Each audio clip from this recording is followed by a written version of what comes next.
It is Monday, May 4th. Watkanuradu Zogwego, Jodalron Ujats. Welcome to the COVID-19 Task Force Daily Update. There was a task force meeting this afternoon. Lloyd Phillips will tell you a little bit about that. Lisa Westaway will be in as well. And to kick things off on this portion of the program on this May 4th is the Chief Peacekeeper, Dwayne Zacharie. He has plenty to say because Quebec has made some pronouncements. We took a lot of phone calls. Peacekeepers got some phone calls. Mohawk Council got a few. He'll tell you about that. Dwayne?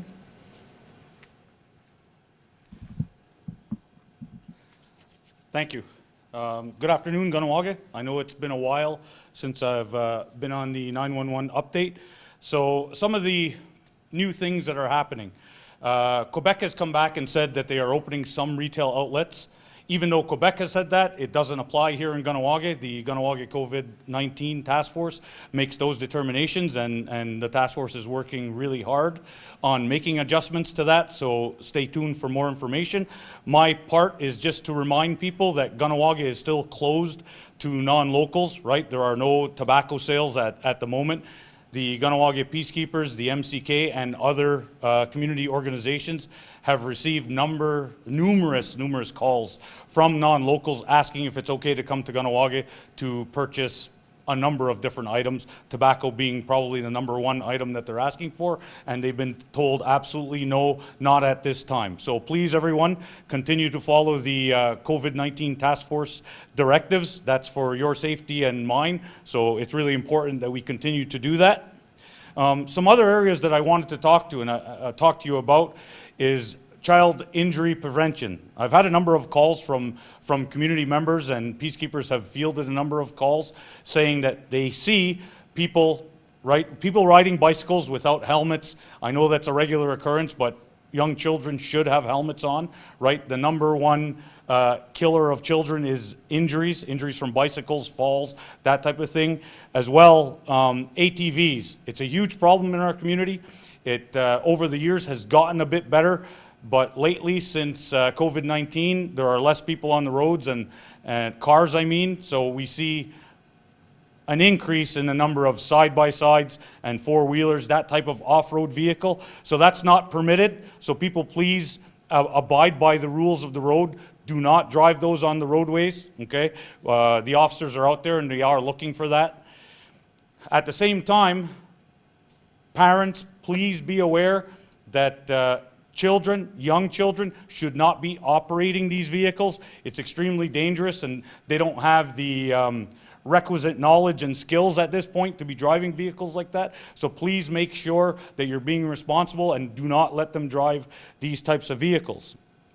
Also, we've received a number of calls about people driving around, cruising around, you know, not a bad thing, actually a good thing at this time. I know lots of people are bored and stuck at home, but please, if you're gonna drive around and have your young children in the car, make them wear seatbelts or place them in an approved child seat. Don't drive with them on your lap behind the wheel. That's not a good thing, it's bad. We don't wanna have to deal with some serious accident, right, or a tragedy. Please, please, please do not do that. Also, I wanted to make mention that since there are reduced numbers of cars coming through our territory, lots of people in Kahnawake, right, Kahnawake are not abiding by the rules of the road.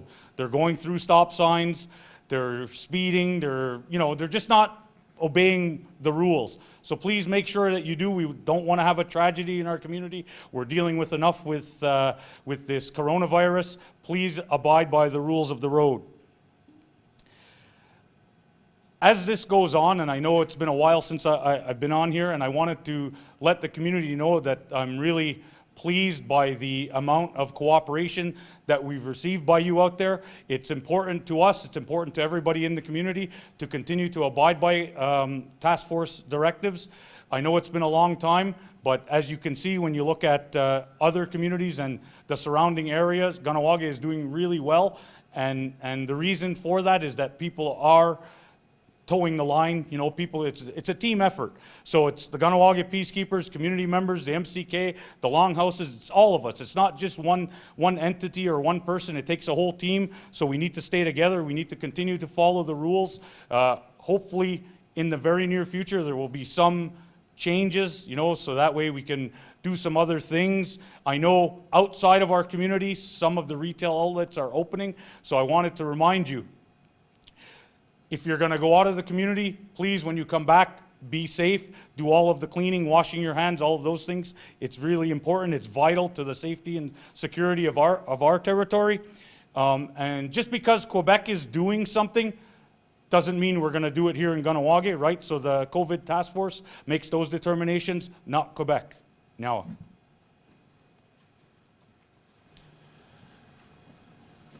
Now, Dwayne, and just a reminder of also the Kahnawake Fire Brigade had an issue last night, and they had to shut out a grass fire down near Survival School. We've said this time and again, there's no good time to ever do that, but especially now because the fire brigade has to, like the peacekeepers, if they engage in an activity, they have to come back, they have to remove all their equipment and clean it and disinfect it and all of that stuff. So really, there is no need for that, and let's just be a little better in that regard. I'd like to bring up Lloyd Phillips, the Commissioner of Public Safety. As I said earlier, there was a COVID-19 task force meeting today. It just ended a little while ago. He can tell you a little bit about that and some other matters. Lloyd?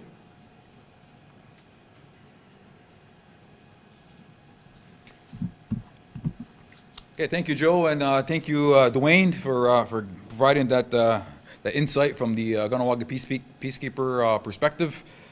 Just a couple of things this afternoon. First of all, I want to talk a little bit about the business side and the economic revitalization plan that we've been talking about a few times now. But also, I want to also refer back, if you're not really sure on why certain things are not happening in Kahnawake, mainly the reopening of businesses effective today, as Quebec has done in many cases, refer back to yesterday's Facebook Live when Dr. Annette Gauthier was here, and she made it very clear on some of the things that need to be in place prior to opening, and as well as Lisa had touched on a few of those points as well. So I encourage you to please refer back to that if you're not 100% clear. What we discussed today was primarily that the next phase of the pandemic, in which again is maintaining vigilance and maintaining measures, but at the same time continue that planning moving forward, where we're going to have the economic revitalization plan complete and bring that forth to the community. Our plan is we're looking to bring something forward to the task force and to the community by May 11th. So you'll be able to see what that plan looks like and how things could roll out afterwards. So no, I ask the community to give us that time, give us that support to be able to do the work that's required to be done. Because it's not only just an economic revitalization plan, it's actually a whole community revitalization plan. Because in there, obviously, business sector is a large component within our community, but there's also the organizations that have to ramp back up and get things going back to normal over a period of time. There's issues that we have to work out in terms of health, to ensure that health perspective is always maintained and remains paramount to whatever we decide to do in the community. So that's a key element. And as well as we want to look at ways to continue to assist the business community, those who require assistance to put in various protective measures moving forward. What is that going to look like, and what type of assistance can maybe Deweduni Zakta afford them to ensure that their business is able to conform to whatever the standards are. As well as we want to put together recommendations for employers on some of the measures they could put in effect to ensure that their employees are as safe as possible. Put together something that they can look at and hopefully adopt moving forward. So there's many things that need to fall into place. And as I mentioned before, another big component of that is the inspectors. Because once things start to open up, we want to make sure that, again, the health and safety remains paramount, and we have our inspectors who are properly trained and are aware of all the current rules and regulations in regarding the businesses. that they're fully aware of that, so when they're going out in the community, they're observant to ensure that there's compliance, but they're also there to educate. You know, if something is not proper, and they'll have the knowledge to be able to explain to whatever business they may be on what should be in place to protect yourself and protect your employees, and as well as your customers.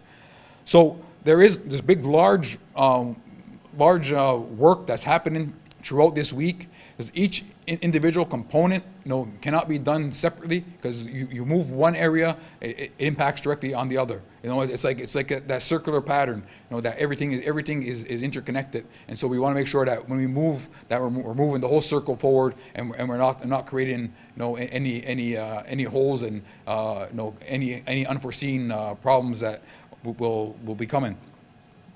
You know, as Dwayne had mentioned in his talk, you know, here at the task force as well, we received many calls and numerous inquiries regarding what Quebec is doing, and Quebec opened various businesses, and what's happening with Kahnawake. That's why we figure it's very important for us to make sure that we reemphasize the fact to the community we're creating our own plan. There is a lot of things happening behind the scenes. And it's not necessarily behind the scenes, because we have committees and various things in place, but it may not be something that we have to show you in hard paper as of today. But with Quebec doing what they're doing and continuing to move forward, I understand people are saying, well, if it's happening in Chateauguay or in Saint-Coston or whatever the case may be, why is it not happening here?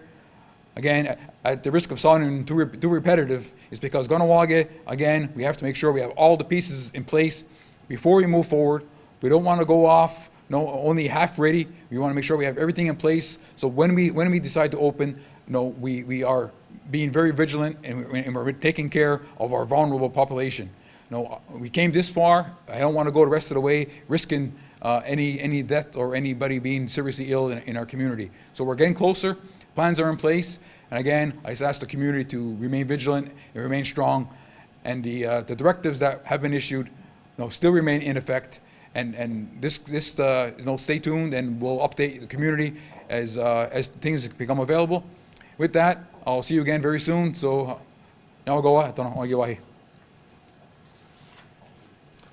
And thank you, Lloyd. Today there was a press release that went out.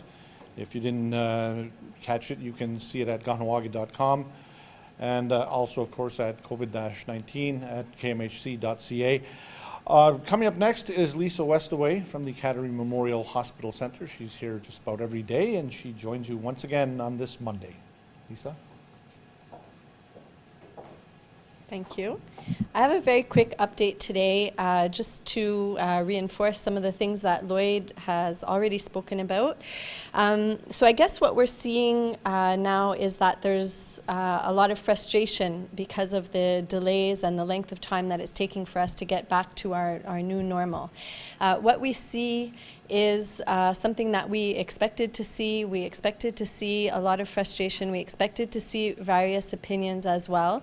And it's important to understand that everybody has a different point of view about how we should move forward.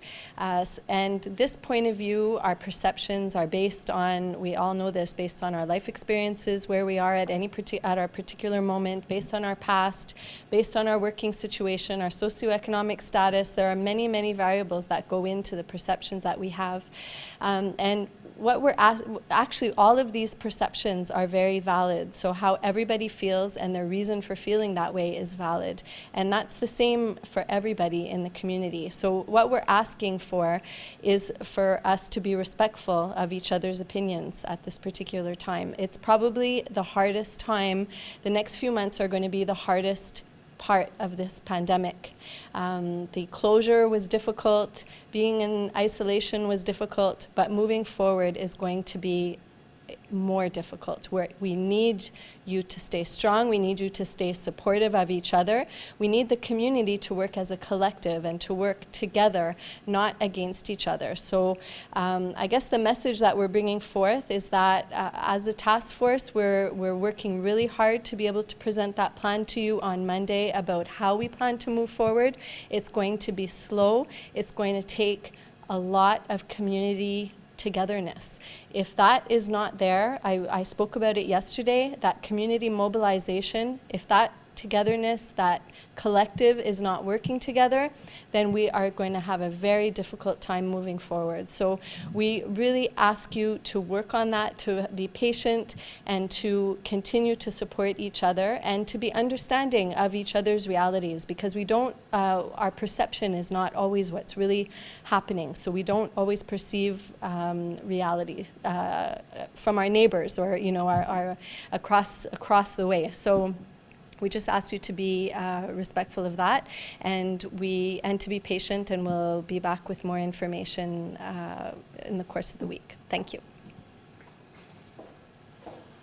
Thank you, Lisa. And we mentioned this last week, and Lisa's talking about people, like some people are lashing out, and there is frustration, there is anxiety. Remember, there is KSCS has a service going on that goes on.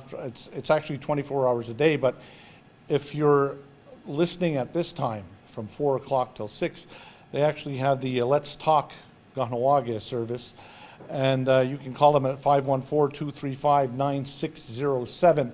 They have people standing by to talk about this. So if you want to let off some steam, there's someone there to listen to you.